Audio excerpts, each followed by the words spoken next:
Hi guys and welcome in this new episode. Today I'm going to show you some sample images of the Filmwashi V that I shot on 120 and 35mm as well. I went yesterday to shoot some pictures outside with the Mamiya M645. I had the 80mm and the 35 one angle as well. And today I wanted to show you another environment and see how the film behaved in different light conditions, which were pretty bad today. It was raining all morning, but yeah, hopefully I managed to get some shot with the Nikon I have here, the f2, and yeah, I shot with the 50mm. Most of the shots were taken at f2 and 1/30th of a second. Hopefully there won't be too much camera shake and we'll have some decent images. And what's special today is that we are going to develop this film by ourselves. Yeah, for those of you who don't know this film, it's actually made of paper. It's a Japanese paper called Gambi. This makes this film very fragile and not compatible with every camera. All the automatic camera, you can forget about it, it won't work. The film inside will break and yeah, all your images will be ruined. So you have to use mechanical cameras only, and you have to be very careful when you advance the film to don't break it. This is very fragile. So yeah, not an everyday film, but you can definitely get some crazy images and really nice effect with that. Another thing you should know about this film is that it cannot be developed in normal spools like these ones, for example. Oh. Yeah, these spools won't work with this film. The film is too thin and it won't hold onto that. You need a special reel that is made by Filmwashi only. Yeah, so it's just starting to sell this kit. Basically, there is a reel inside that you have to finish to assemble to keep the. I was talking with Loming, the founder of Filmwashi, and he explained me that to keep the cost sustainable and affordable for everybody, we have to work a little bit. So this is only a one-time thing. I mean, you have to do it only one time when you get the kit, and then it works for all the future film you're gonna develop. It's only one-time thing. So there is a bit of work. We need to finish to assemble it. I've never done it myself, so bear with me, guys. I hope I'm gonna manage to finish to build this up. And yeah, then we're gonna develop the two rolls that I have here and hopefully look at some images. So let's get started because we have a lot of things to do now. Okay, so the first step, when you open the box, you're gonna take out everything. You have everything that you need that is easier. Then you have some instruction, both in French and in English if you need. But it's pretty self-explanatory. I'm gonna show you how it works, but no big deal here.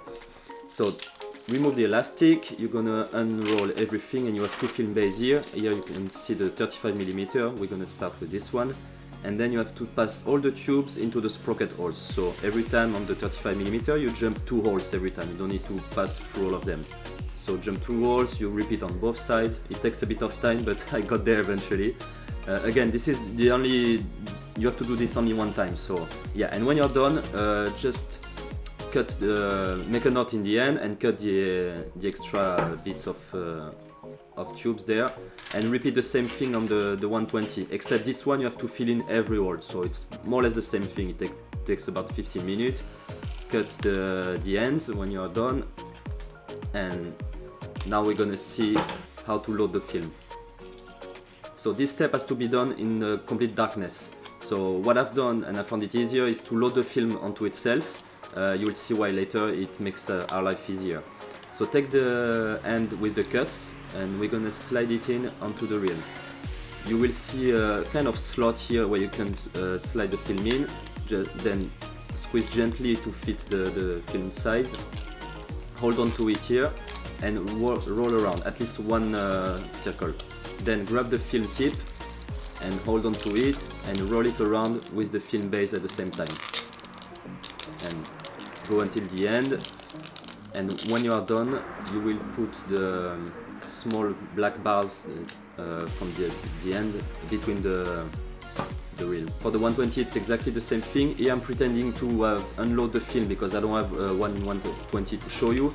So adjust the size, take again the side with the cuts, slide it in. You do at least one turn, and then place the film onto the reel, hold on to it and roll around it. It's the same thing. When you are done, put the black bar in between or an elastic if you need. So from here we are ready to develop. I couldn't find the dilution on the documentation for from the Ilfotec DDX, but it says that you can use the base of Ilford FP4. So I checked on the massive depth chart and I went for OnePlus 4 dilution at 10 minutes of development. So here it's pretty straightforward. I'm not going to show you exactly how to develop a black and white film. I've done other videos to that. I'll put the link in the description if you want to check it out later. But yeah, 10-minute development, then stop bath and a fixer, and that was about it. Then just hang the film when you are done, let it dry for a while, and we're ready to scan it. Okay guys, so while the negatives were drying, I went to the hairdresser, so give me a thumbs up if you enjoy my new haircut. More seriously, about the film, before I show you the samples, I'm going to tell you a bit more about the film itself, because it's a bit special and it's not like a normal emulsion, of course. I mean a normal film base, sorry. When the film will dry, it takes about 2-3 hours. You will see it will shrink a lot. Here it has been flattened, but it's a bit more visible on the 35mm. The film is completely like shrinking, the surface is not flat at all, which makes it a bit difficult to scan. I scanned it on the same day, so it took me a while because the negatives were not flat, it was difficult to mount. But here you can see that I've tried to flatten them out in a book for like 2 days, and it changed completely. So I'm sure if I scan it right now, it will be much easier.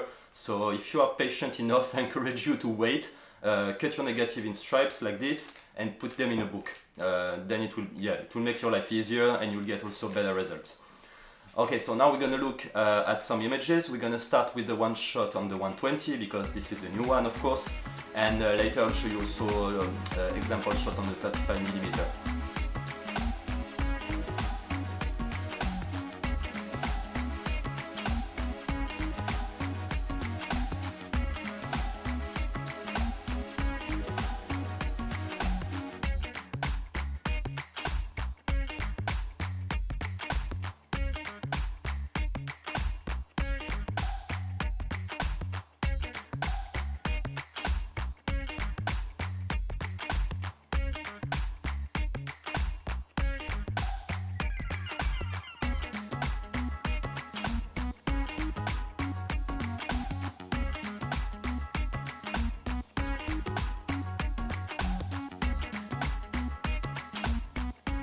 So let me know in the comment what you think about this film. It's a bit special, I know, it's not for everybody, but I think it can give an interesting result depending on the context and the type of shoot.